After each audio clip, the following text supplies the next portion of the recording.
नामदेवराय म्हणजे भगवंताचे लाडके लाडीवर एकनिष्ठ भक्त ज्यांच्या सानिध्यामध्ये भगवंताचा 24 तास वास करायचे असे भक्तवत्सल्य संत शिरोमणी नामदेवराय यांचा 4 चरणांचा अभंग सेवेसाठी घेतलेला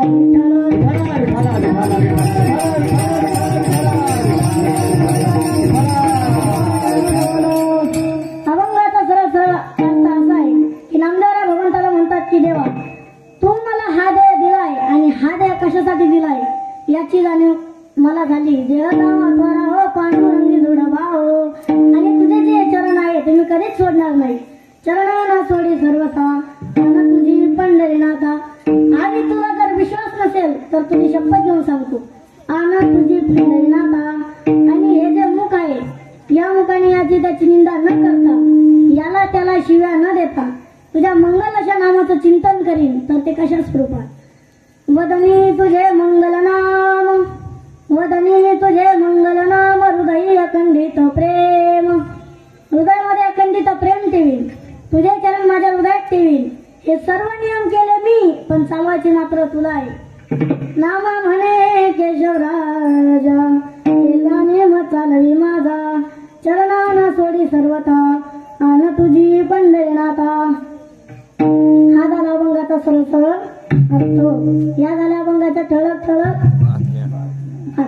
हवामानाचा अंदाज घेऊन सविस्तर समाचार बघू. पण त्याआधी आपण सर्वजण मिळून, मी एकटाच नाही तर आपण सर्वजण मिळून एकदा भगवान परमेश्वराला वंदन करू. महायोग पीठे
त्यांच्या कृपादाने कथेचा विस्तार बाबाजी सद्गुरुदास तुका लोकाभिरामं रणरंगीरं जीवनेत्रं रघुवंशाकं करुणाकरं रामचंद्रं सर्वं प्रपद्ये. धर्मजी तविलाची वैत संभाजी जानन वाळी तया चतुपदीचा चरण कमळी साष्टांग नमन करीतसो सुमचरण सरोजं सानुनीला पुदावं जगननीत पाणी मंडनं वंदनानं तुलसीमाला कंदरं कंजनेत्रं सदधवलासं विठ्ठलं चिंतयामि. नमो विठ्ठला राजिया पांडुरंगा नमो रुक्मिणी माऊली ज्ञानगंगा नमो पुंडलिका नमो चंद्रभागा. नमस्कार माझा रुक्मिणी पांडुरंगा कैलास राणा शिवचंद्रमौली माता मुकुटधराई सिंधू भवदुःखारी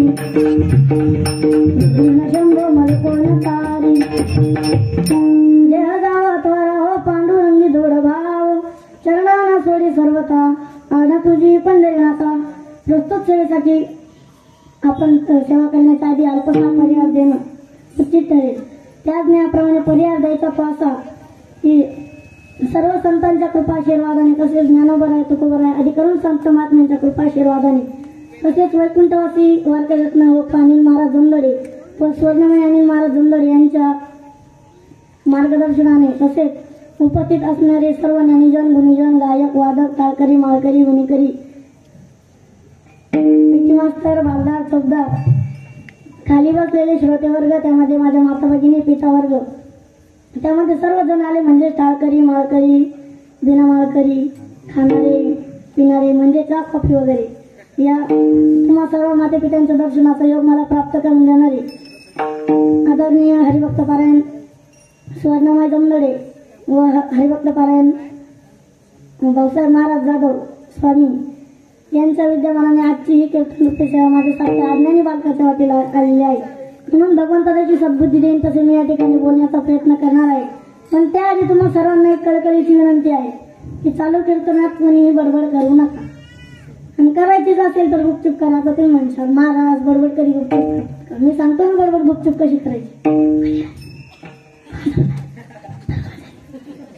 प्लीज मोठ्याने बडबड करू नका. तुम्ही त्याला कारण सांगतो. मी एक नवीनच कीर्तन कराय आणि मी घरून येताना कीर्तन पाठांतर करून आलेलो असतो. तुम्हाला माहिती पाठांतर केलेल्यामध्ये जर कोणी बडबड केली, आता तुमच्यापैकी जर कोणी बडबड केली तर मला परत रामकृष्ण हरिकोम सुरू करणार. चालेल का? नाही पण दुसरा पर्यायच नाही माझ्याकडे. दुसरी गोष्ट म्हणजे चालू कीर्तनात कोणी उठून जाण्याचा प्रयत्न करू नका. या 2-3 गोष्टींचे पालन करा. बाकी सर्व जबाबदारी माझी आहे. आपल्या श्री क्षेत्र आणि राजवार्ते शिक्षण संस्था वर्ग बल्ले या ठिकाणी उन्हाळी बाल संस्कार शिबिर या सोहळ्यातील कीर्तन म्हणजे सांगते जी कीर्तन रूपी सेवा माझ्यासारख्या अज्ञानी बालकाच्या वाटेला आली आहे. म्हणून भगवंताची सद्बुद्धी देईल तशी मी ठिकाणी बोलण्याचा प्रयत्न करीन. आणि आजचा अभंग हा नामदेव महाराजांचा आहे. तर नामदेवराय अभंगामध्ये सांगतात म्हणजे नामदेवरायांचा अधिकार. एका नामदेवाने चंद्रभागेच्या वळवंटामध्ये कीर्तन करावं आणि जगाच्या बापाने नाचावं. आमच्या संतांनी वर्णन केलेलं आहे. नामदेव कीर्तन करे पुढे देव नाचे पांडुरंग.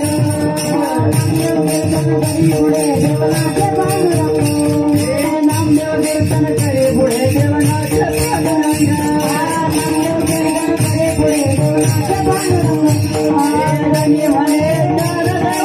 बोला भंग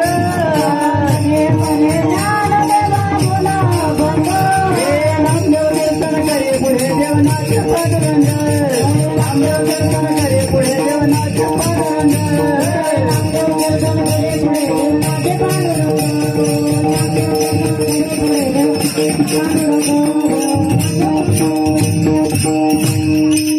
नामदेव कीर्तन करी पुढे देवनाचे पांडुरंग. जनी म्हणी ज्ञानदेवा बोला अभंग.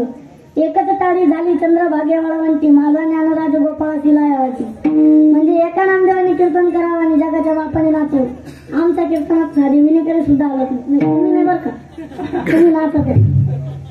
दुसरंच आमच्या कीर्तनात साधी विनेकरी सुद्धा आलत नाही. कुठे नाचत होते देव?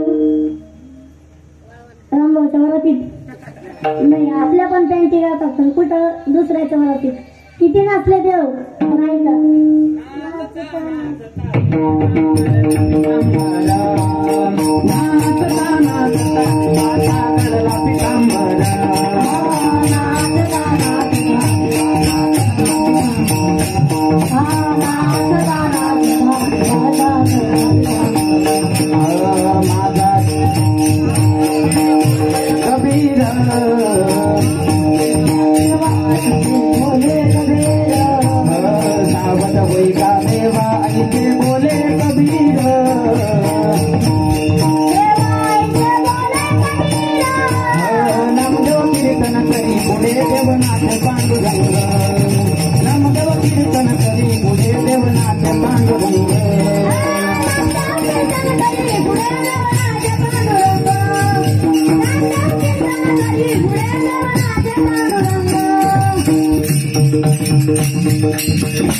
नाचता नाचता देवाचा गळाला पितांबर. एवढे नाचले देव, एवढे नाचले की त्याला काही मापच नाही. देव इतके नाचले तर देवाचा पितांबर गळू लागला. मग कबीर महाराज देवाला सांगू लागले, देवा जरा भानात नाचा. तरी देवाचा दणका चालूच. डिंचंग डिंचंग डिंचंग डिंचंग डिंचंग डिंचंग. बाबाला येईल नाही बर का. तरी देवाचं नाचणं काही थांबेना. शेवटी खाली बसलेले काही साधू संत होते. ते उठले आणि डायरेक्ट देवाचे मंदिर धरले. साधू या संतांनी देवाला धरले मनगटे. साधू या संतांनी देवाला धरले मनगटे. काय झाले म्हणले दत्त कले जगदेखे. काय झाले म्हणले दत्त कले जगदेखे. साधू या संतांनी देवाला धरले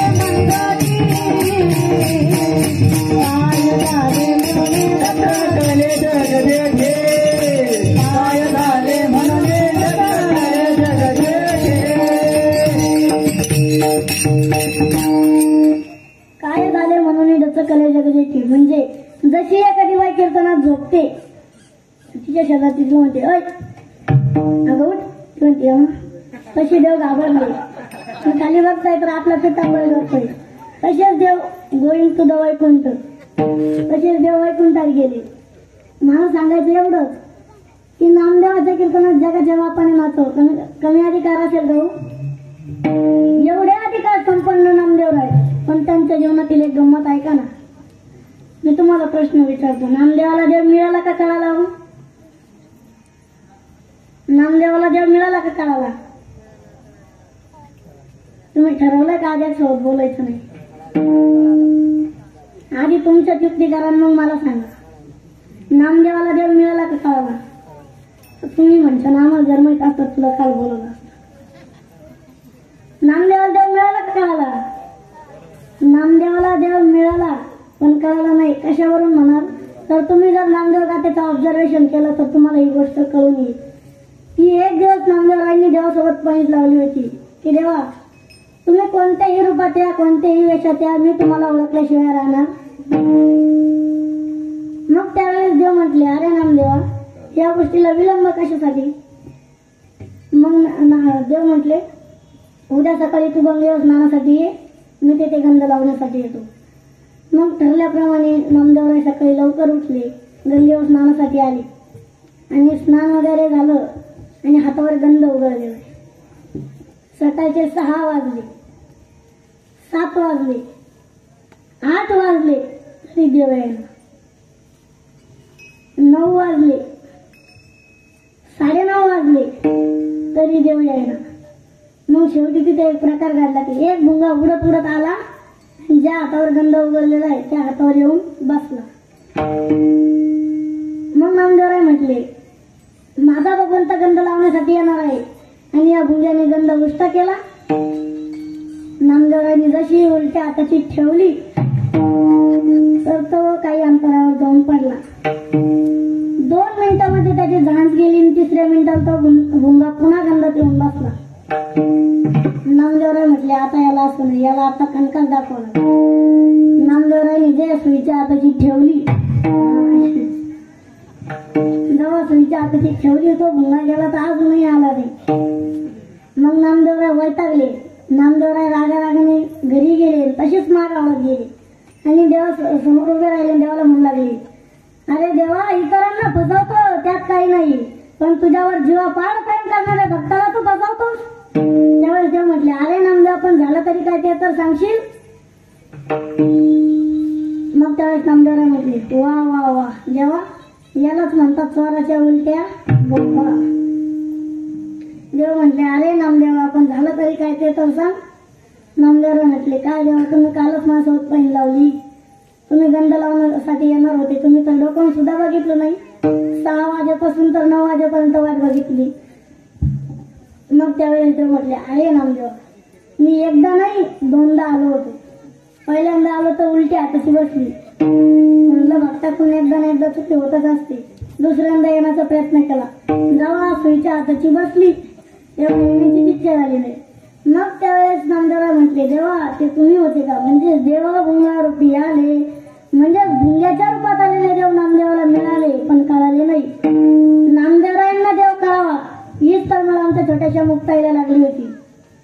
मग मुक्ताई नामदेवरायांना तीर्थयात्रेला घेऊन जात असताना रस्त्यामध्ये संत शिरोमणी गोरोबा काका यांनी सर्व संतांची परीक्षा घेतली आणि त्यामध्ये नामदेवराय कच्चे ठरले आणि सर्व संतांनी एकच जयघोष केला. नाम कच्चा कच्चा नाम कच्चा रे गंगा, नाम कच्चा रे कच्चा, नाम कच्चा रे कच्चा, हे नाम कच्चा रे कच्चा, नाम कच्चा रे कच्चा, नाम कच्चा रे कच्चा, नाम कच्चा रे कच्चा, हे बिना गुरु का बच्चा, बिना गुरु का बच्चा, बिना गुरु का बच्चा, बिना गुरु का बच्चा, नाम कच्चा रे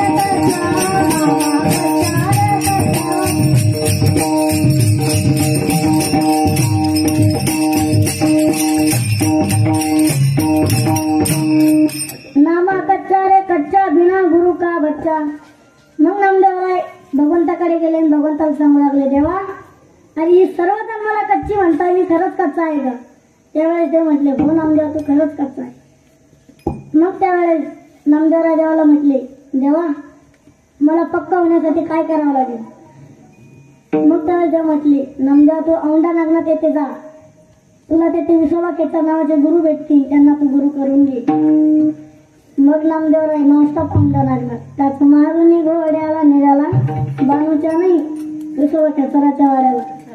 मग नामदेवराय औंढा नागनाथ येथे नॉनस्टॉप गेले आणि तिथे गेल्यानंतर त्यांनी एक विचित्र दृश्य बघितलं की एक रक्तपिती झालेला म्हातारा महादेवाच्या पिंडीवर पाय ठेवून झोपलेला होता. रक्तपिती करतो ना, तर असा रक्तपिती झालेला म्हातारा महादेवाच्या पिंडीवर पाय ठेवून झोपला होता. मग नामदेवराय तिथे गेले आणि ते म्हटले, या म्हाताऱ्याला गुरु करायचं छे शक्यच नाही. मग त्यावेळेस नामदेवराय म्हटले, नाही काही जाताना थोडा उपदेश करूनच जाऊ, नाहीतरी समाजामध्ये असे काही लोक असतात की ज्यांना काही येत नाही, समजणेवाले कोणी शाळे का होत आहे. मग नामदेवराय म्हटले, अहो बाबा तो देव आहे आणि तुम्ही त्यावर पाय ठेवून झोपला. मग त्यावेळेस विसोबा केतन म्हणले, अरे नामदेवा माझं वय झालंय, माझं इंद्रिय मला उचलत नाही, जरा ते पाय उचलून दुसरीकडे ठेवशील. नामदेवराय गोंधळात पडले, मी या म्हाताऱ्याला माझं नाव सांगितलं नाही, गाव सांगितलं नाही, तरी या म्हातारीने ओळखलं कसं? नामदेवराय म्हटले, ओळखलं असं. मग नामदेवरायांनी ते पाय उचलले दुसरीकडे ठेवले. जिथं पाय ठेवले तिथं महादेवाची पिंड तयार झाली. नामदेवरायांना वाटलं जिथून उचललं तिथंच तर नाही ना ठेवलं, परत तिथून उचललं दुसरीकडे ठेवले. असे संपूर्ण गोलाकृती महादेवाच्या पिंडी ठेवल्या. त्यावेळेस नामदेवराय म्हटले, जेथे पावे तेथे महादेव, जेथे पावे तेथे महादेव, जेथे पाय तेथे महादेव, जेथे पाय तेथे महादेव.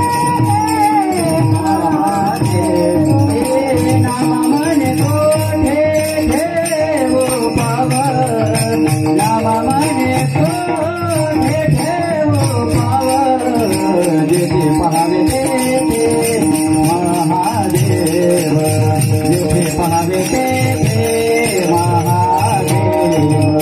नाम म्हणे कोठे देव पावन, नाम म्हणे कोठे देव पावन, जेथे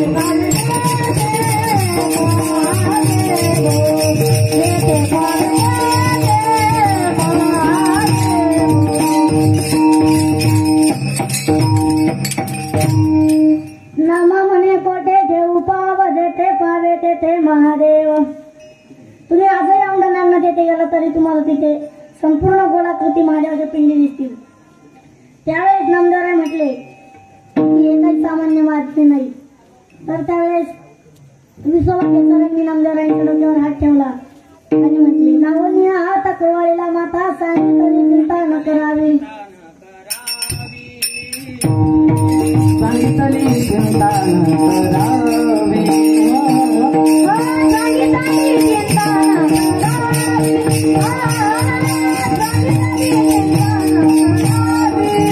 लावणी हात कुरवाळीला माथा, लावणी हात कुरवाळीला माथा,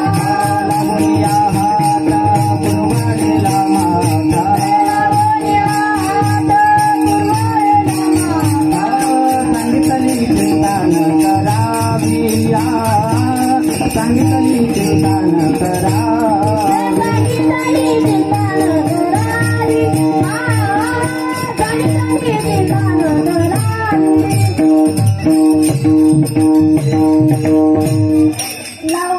लावून या हात कळवाळीला माता, सांगितली चिंता न करावी. मग त्यावेळेस नामदेवराय म्हटले की वाचता अध्यात्म जाणत नाही, अर्थ गुरु विना व्यर्थ सर्व आहे. या जगामध्ये गुरुच्या कृपेशिवाय काहीच नाही. मग त्यावेळेस नामदेवराय एकांतात बसले आणि त्यांनी विचार केला की आपण विठ्ठल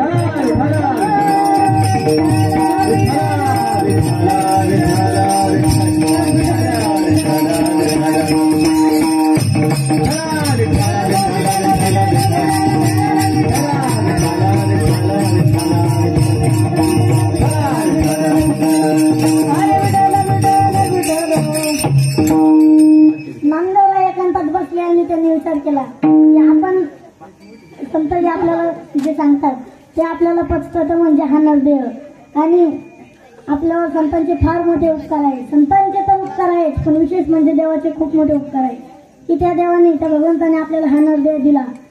हा नरदेह दिला पण यात काहीतरी कारण आहे.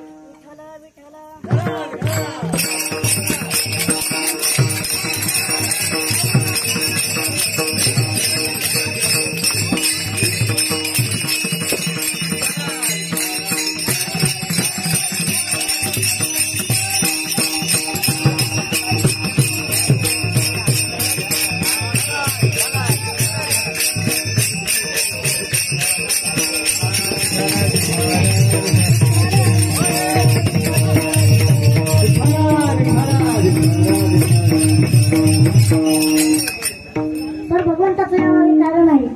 कारण देवाने आपल्याला हा देह दिलाय. देवे दिला देह भजन गोमाता तोया झाला माता माझी देवा तोया झाला माता माझी देवा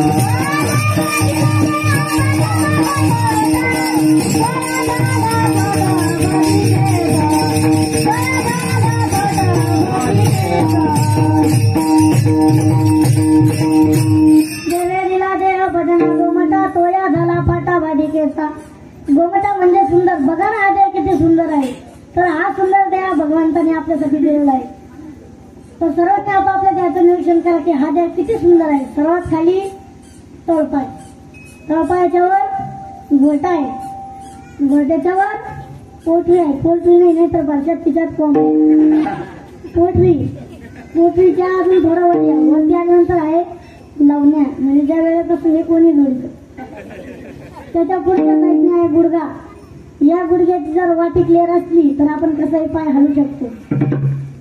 आणि चालता चालता खेळाच्या सालट्यावरून सरकल्यानंतर किंवा कुत्रा आडवून गाडीवरून पडल्यानंतर ही ज्याची सरकली त्याला विचारा. अजून माझी सरकली नाही. सरकली तर तुम्हाला कळेल म्हणजे पुढा तरी आमचा. अजून थोडं वरती आहे. वरती आल्यानंतर ही मांडी आहे. या मांडीमध्ये ताकद आहे. या ताकदीमुळे आपण दुसऱ्याचा प्रतिकार करू शकतो. अजून थोडं वरती आहे. वरती आल्यानंतर हे कंबर आहे. या कंबरामध्ये विशिष्ट प्रकारचे मेजेगिरी आहेत. या मेजेगिऱ्यांमुळे आपण हातपाठ्यात पावले ठेवू शकतो किंवा वरातीत नाचू. शाबास महाराणा तुमच्या पोटी जन्माला आहे. अजून थोडं वरती आहे. वरती आल्यानंतर हे पोट आहे. या पोटामध्ये जठर नावाचा अग्नी आहे. तो अग्नी आपण खाल्लेलं अन्न पचवण्याचं कार्य करतो. अजून थोडं वरती आहे. वरती आल्यानंतर ही छाती आहे. या छातीमध्ये पिंजरा आहे. पिंजऱ्यामध्ये फुफ्फुस आहे. फुफ्फुसामध्ये अंतकरण आहे आणि अंतकरणामध्ये तो छोटासा जीव आहे. बघा ना किती सुरक्षित आहे तो जीव. तो जीव म्हणजे हा जीव गेल्यानंतर या देहाला काही किंमत राहत नाही. अजून थोडं वरती आहे. वरती आल्यानंतर हा गळा आहे. या गळ्यामध्ये कंठ आहे.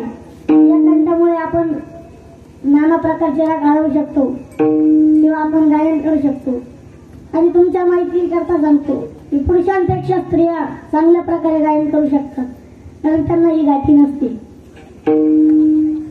म्हणून त्यांच्या गळ्याला म्हणतात कंठ आणि तुमच्या आमच्या गळ्याला म्हणतात नंद. विठ्ठल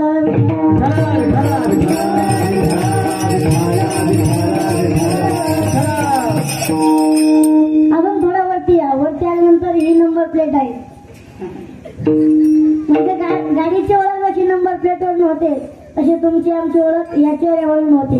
बघा ना समोरून बघितलं तर नाक आहे. बाजूने बघितलं तर कान आहे. आणि हे नाक म्हणजे आपल्या शरीराचा चेक नाक आहे. म्हणजे आतमध्ये जाणारी वस्तू लायक आहे की नाही हे चेक करण्याचं कार्य कोण करते? नाक. बघा ना हे भगवंतानी नाक किती पॉइंट वर दिलेले. कदाचित हे नाक जर मागच्या साईडने असतं मग किती कुठं झाला असता. ताटातला घास उचलायचा. एखादी शेंडी धरायची साईडला करायची चेक करायचा मध्ये. अहो मी असे काही पट्टे पाहिले की नाक दाबून पेट होती. काय पेट होते नाही मग दुसरं सांगायचं ते नाक दाबून पेट होते. मी एकदम पाहिला तो नाक दाबून पेट होता. मग त्याला विचारलं म्हणलं का नाक दाबून काढून पेटा. तर न्याव मारायचा तर वासच सहन होत नाही, मग मरायला पेतो का?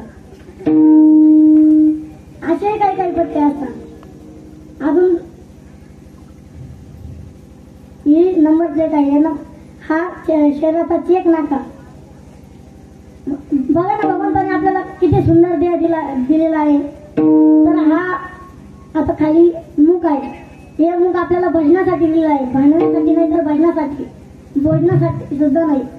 भोजन पण लिमिट मध्ये. पण हे मुख आपल्याला भजनासाठी दिलेलं आहे. आणि या मुखामध्ये 32 दात आणि 1 जीभ आहे.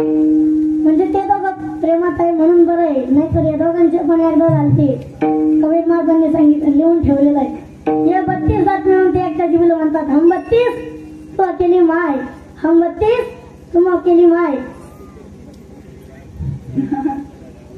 एक बार चवा डालू तो जवाब काले जाय. म्हणजे 32 दात मिळून ते एकट्या जीभीला म्हटले, आम्ही 32 आहोत, तू एकटीच आहे. आम्ही 32 आहोत, तू एकटीच आहे. आम्ही सर्वजण मिळून जर तुला चावलो तर तू कोणत्या कोर्टात जाशील? म्हणजे आम्ही सर्वजण जर तुला चावलो तर तू कोणाला सांगशील? मग त्यावेळेस ती जीभ सुद्धा खूप हुशार होती. ती जीभ म्हटली, अरे तुम 32 मैं अकेली माय, तुम 32 मैं अकेली माय. एक शब्द तेरा बोलू तो 32 ही गिरते. म्हणजे ती जीभ म्हटली, तुम्ही 32 आहे, मी एकटीच आहे. तुम्ही 32 आहे, मी एकटीच आहे. मी एक शब्द जरी वाकडा बोलले तर 32 ची 32 गळून पडतात. म्हणून हे दोघं प्रेमात आहे म्हणून बरं आहे. मग ज्यावेळेस नामदेवांच्या लक्षात आलं की नामदेवरायांना समजलं हा देह आपल्याला भजनासाठी दिला आहे, त्यावेळेस महाराज अभंगाच्या पत्नी चरणात सांगतात, देवे दिला देह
अभंगाच्या प्रथम चरणात नामदेवराय सांगतात, देह जाओ त्वराओ पांडुरंगी दृढ भाओ. हा देह गेला काय आणि राहिला काय तर याची मी पर्वा करणार नाही. तर जी भक्ती शबरीने केली, जी भक्ती ध्रुवबाळाने केली, जी भक्ती नवे नवे जी भक्ती कमालाने केली, कबीर महाराजांचा मुलगा कमाल माझ्या म्हणजे ही कथा सर्वांना ज्ञातच आहे, तरी माझ्या अभंगाच्या विषयाच्या अनुषंगाने आली म्हणून सांगतो. कबीर महाराजांचा मुलगा कमाल. तर एक दिवस कबीर महाराजांच्या घरी कुठल्याही प्रकारचं नियोजन नाही, काही नाही. अशा परिस्थितीमध्ये कबीर महाराजांच्या घरी संत आले. मग कबीर महाराजांना एक साईडने दुःख झालं, दुसऱ्या साईडने आनंदही झाला. म्हणजे ज्या दिवशी संत आपल्या घरी येतात तोच दिवस म्हणजे दिवाळी आणि तोच दिवस म्हणजे दसरा. दसरा दिवाळी तोची आम्हाला, दसरा दिवाळी तोची आम्हाला.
किंवा साधू संत येते घरा तोची दिवाळी दसरा.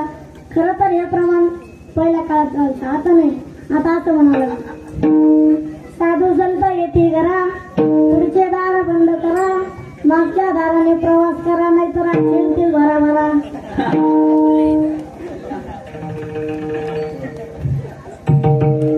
म्हणून हे प्रमाण आधीच्या काळात चालायचं. मग कुठल्याही प्रकारचं काही नसताना कबीर महाराजांच्या घरी संत आली.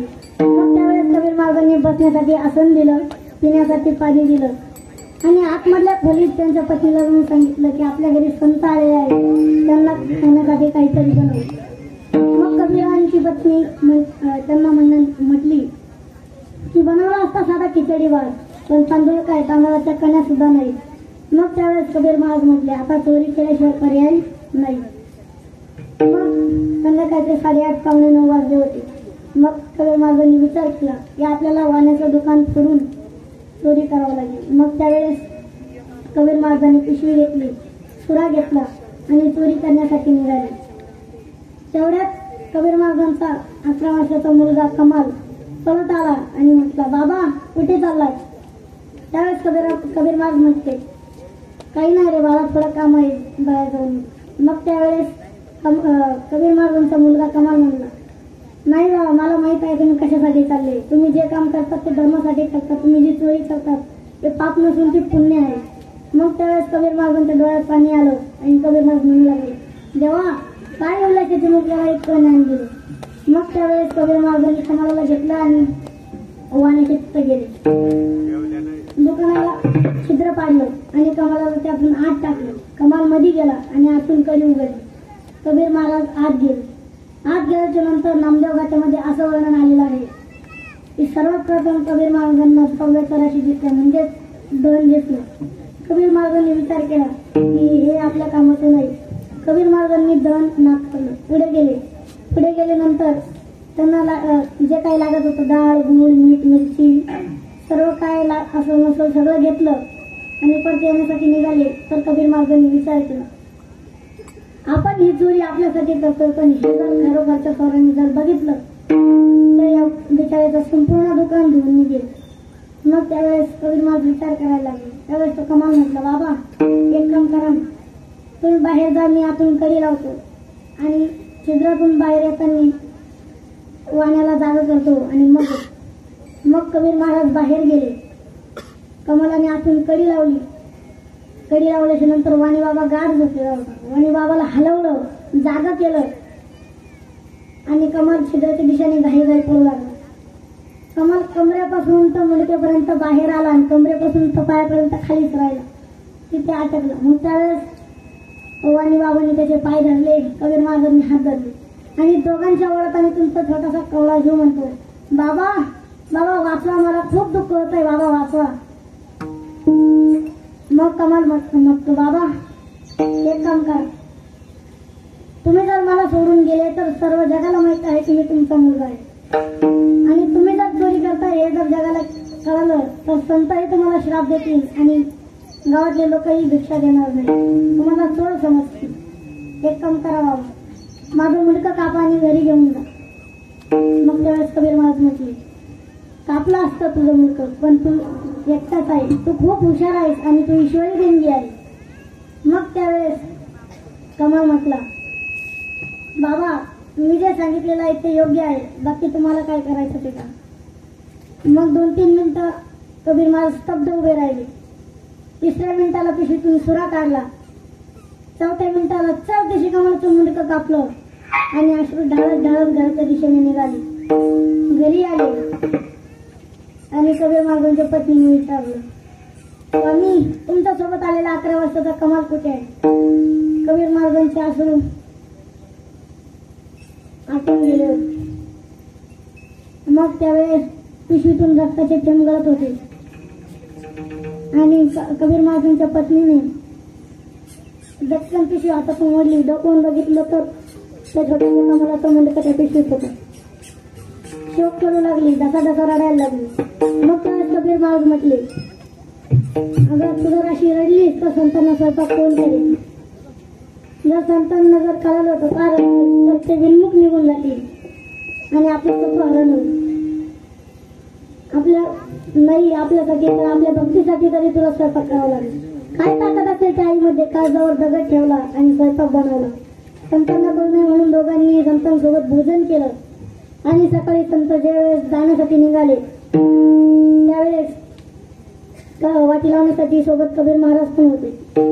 आणि काही अंतर चालून गेल्यानंतर गंगेच्या तीरावर राजाने ते शिर सुळावर दिलं होतं आणि सुळावर द्यायच्या टायमाला ते संत चालले होते. संतांनी विचारलं, कबीरा अरे दड आहे पण शिर गायब, हे कोणाचं आहे. तर त्यावेळेस कबीर महाराजांनी विचार केला, दुःख सांगावं तर साधू संतांना किंवा देवाला सांग. शेजाऱ्या पाजाऱ्याला सांगून दुःख कमी होत नसतं तर दुःख वाढत असतं. मग त्यावेळेस कबीर महाराजांनी विचार केला, आपण तरी काय खोटं बोलणार. मग त्यावेळेस कबीर महाराज म्हटले, स्वामी गुरुदेव माफ करा, हे धड दुसरं कोणाचंच नाही, हे माझ्या मुलाचं कमलाचं आहे. तुमच्या भोजनाची व्यवस्था करताना माझ्या कमलाचा प्राण गमावा लागला. मग त्यावेळेस संत म्हटले, मग त्याचं मुलगा कुठे आहे. त्यावेळेस कबीर महाराज म्हटले, घरी. मग संत म्हटले, जा घेऊन ये. मग कबीर महाराज ते मुलगा आणण्यासाठी घरी गेले. तर त्यावेळेस कबीर महाराजांची पत्नी ते मुलगा छातीला लावून शोक करत होती, कमला फार आयुष्य जगायचं होतं रे तुला कमला. तू जर तुझे बाबा जर 4-8 दिवस कुठे काही वाहिनीला गेले तर मी तुझ्याकडे पाहून विसरायचे. आता मी कुणाला दादा म्हणू, मी आता कुणाला हाक मारू. आणि त्यातून अश्रूंचा पूर वाहू लागला. मग त्यावेळेस कबीर महाराज म्हटले, संतांनी मुलगा सांगितले. तेव्हा कबीर महाराजांची पत्नी म्हटली, अहो तुमच्या संतांना माझ्या कमलाचं मुलगा सुद्धा कमी पडतंय. त्यावेळेस कबीर महाराज म्हटले, संतांविषयी असं काही पण बोलू नको, ते जे करतात ते चांगल्यासाठीच करतात. मग त्यावेळेस कबीरांच्या हाती ते मुलगा स्वाधीन केलं. दाढ दिवशी जमिनी पडली आणि डसा रडू लागला. मग कबीर महाराजांनी ते मुलगा घेतलं आणि संतांकडे आले. तोपर्यंत संतांनी ते मुलगा खाली उतरवायला सांगितलं. राजाने संतांची आज्ञा पाळली आणि ते धड खाली उतरवलं आणि तिथं ठेवलं. त्यावेळेस कबीर महाराज मुलगा घेऊन आले. मग संतांनी दोन्ही एकत्र केलं. गंगेचं पाणी अभिमंत्रित केलं, सर्व देवावर शिंतोडलं. मग छोटासा 11 वर्षाचा कमाल बाबा म्हणून हाक मारली आणि उठून उभा राहिला. मला एवढंच सांगायचं की जी भक्ती कमलाने केली, नामदेवराय म्हणतात अशीच भक्ती करीन. देह जावो त्वरा हो पांडुरंगी दृढ भाव, तुझ्यावर दृढ असा भाव ठेवीन. नाहीतर अशी भक्ती करणारे काय कमी असतात का. आपण जर आषाढी वारीला कार्तिक वारीला जर गेलो दिल्लीत तर अशी काही काही भेटतात. इतका मोठे नाव देतात राम कृष्ण हरी, काही काहींचं असं आहे, रामकृष्ण हरी जर आवाज दिला ना तर 2 किलोमीटर लांब जातो. पण काही काहींचं असं आहे, रामकृष्ण हरी कापला किस्सा का चालला गेला. असेही काही बहादर भेटतात. मग एका कीर्तनकार बाबांनी सांगितलं भक्ती करा. मग एक जण घरी आला आणि तिने ठरवला का भक्ती करायची म्हणजे नेमकं काय करायचं. मग तो घरी आला आणि त्यानं भक्ती करायला सुरुवात केली. कधी त्यानं आपला देवारा काढला. कधी काढला? त्याला 4 नातू झाले होते. त्याला 4 नातू झाल्यावर त्यांनी देवारा काढला आणि मग त्यांनी ठरवलं आता आपल्याला भक्ती करायची म्हणलं. मग त्यांनी गॅसवर कोमट पाणी तापायला ठेवलं. कोमट पाणी तापायला ठेवल्यानंतर त्यांनी पितांबरी पावडर आणली. एक ब्रश टाकला आणि एक देव घ्यायचा.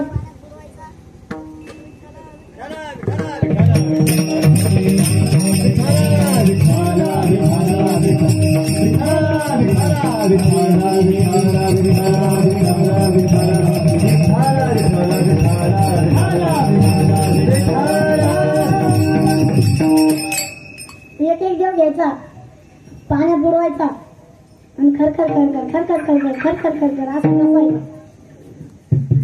पण त्याची जी पत्नी होती ती पत्नी म्हटली मी जरा शेजार निघून जाऊन येते. तोपर्यंत चुलीवर दूध तापतंय त्याच्याकडे लक्ष राहू द्या. आता बायकोचं म्हणलं ऐकावंच लागलं. तो म्हणे हा. ती गेली शेजारणीकडे गेल्यानंतर त्यांचं जे रामायण सुरू झालं. आता महिला मंडळाचं कसं असतं, एकदा का रामायण सुरू झालं का राम वनवासात जाऊन रावणाचा वध केल्याशिवाय माघारी येत आदव राम तपोवना दिले म्हणून. मग ती गेली आपली शेजारणीकडे आणि हे बाबा आपले भक्ती मार्गात रमून गेले. यांना भानावच राहिले नाही. नुसतं आपला एक देव घ्यायचा, खरखर घासायचा. यांची भक्ती चालू आणि चुलीवर दूध तापत होतं. त्यांच्या घरात एक मांजर होत. त्या मांजरीने पाहिलं चुलीवर दूध तापतंय. मग तिचा सुद्धा लय अभ्यास होता कारण ती मांजर दररोज खेळताना द्यायची. मग ती मांजर म्हटली ऐसाला माझा चुकला तुका म्हणे वाया गेला. ती मांजर तिचा सुद्धा लय अभ्यास होता.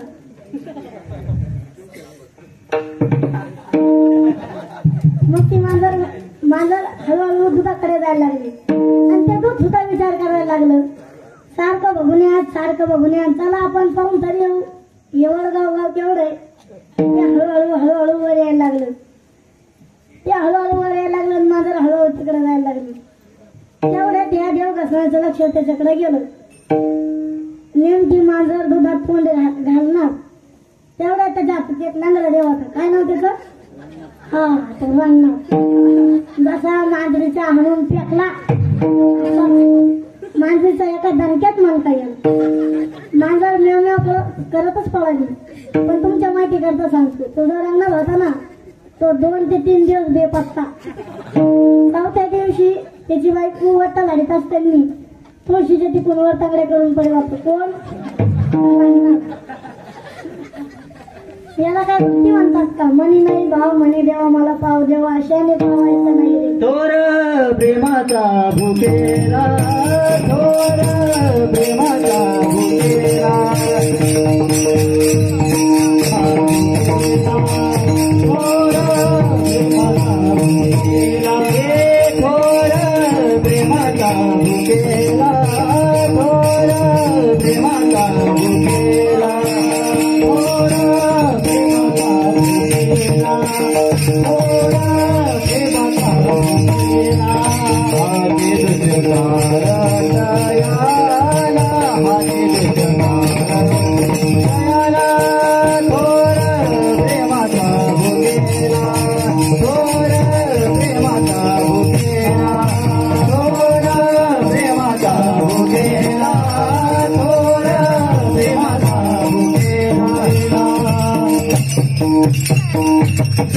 थोडं प्रेमाचा भुकेला हाची दुष्काळ फळ्याला.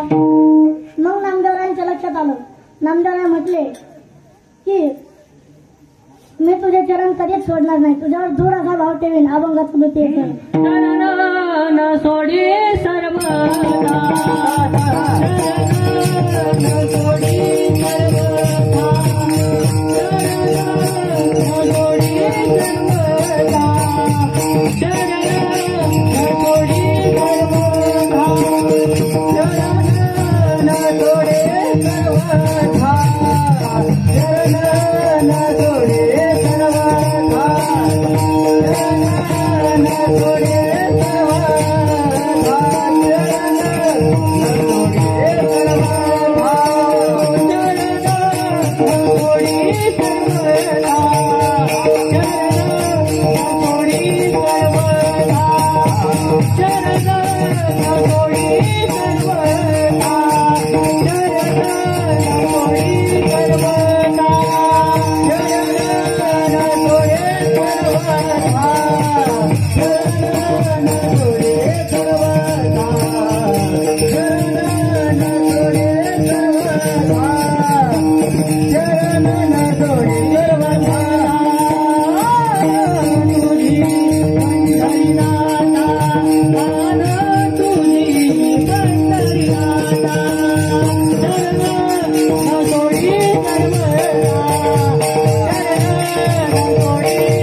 चरण म्हणजे देवाच्या किंवा संतांच्या पायांना चरण म्हणतात. तर तुम्ही फक्त आता गायला जागा भरा. टिंब टिंब चालती पंढरीची वाट, पाऊले चालती पंढरीची वाट, पाऊले चालती पंढरीची वाट.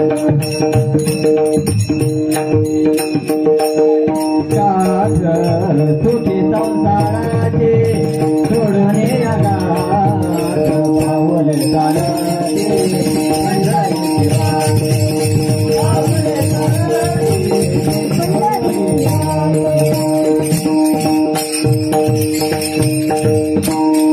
पाऊले चालती पंढरीची वाट, सुखे संसाराची सोडून या गाठ. म्हणजे हे चरण हृदयात साठवणं अतिशय अवघड आहे. एक वेळ देव साठवते पण चरण नाही. हृदयामध्ये देव कोणला तर कोणी हृदयी बंदी खाना केला, हृदयी बंदी खाना केला, आता विठ्ठल कोणतीला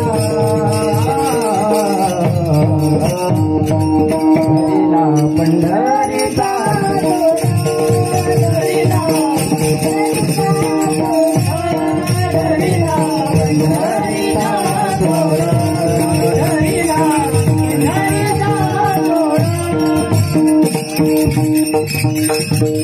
हृदयामध्ये देव कोणला कोणी संत जनाबाई कसा आहे तो देव. तर आपण सर्वजण त्या देवाचं चिंतन करू.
Bye.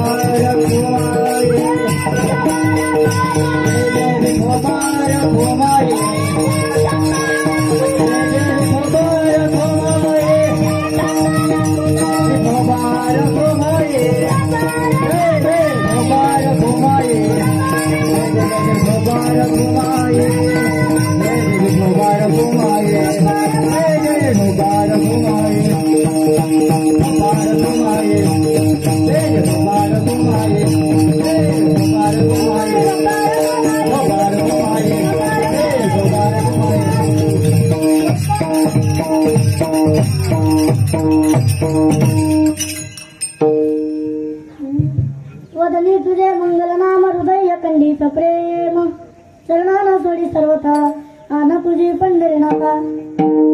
आणि नामदेवराय म्हटले की हे सर्व नियम केले मी पण चालवायची मात्र तुला आहे. नामा म्हणे केशव राजा केला नियम चालवी माझा. ज्ञानेश्वर माऊली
चरणाना जोडे सर्वथा, चरणाना जोडे सर्वथा.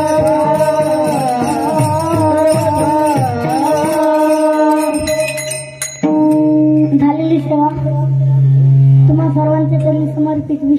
विशेष करून वैकुंठवासी हरिभक्त पालन अनिल महाराज जमदडे व स्वर्णबाई जमदडे माई यांच्या चरणी समर्पित करून सेवेला पूर्णविराम. विठ्ठल जय जय हरी जय विठ्ठल जय जय विठ्ठल. हा विठ्ठल जय जय विठ्ठल. विठ्ठल जय जय विठ्ठल. बोले रे बोले रे हरे राम राम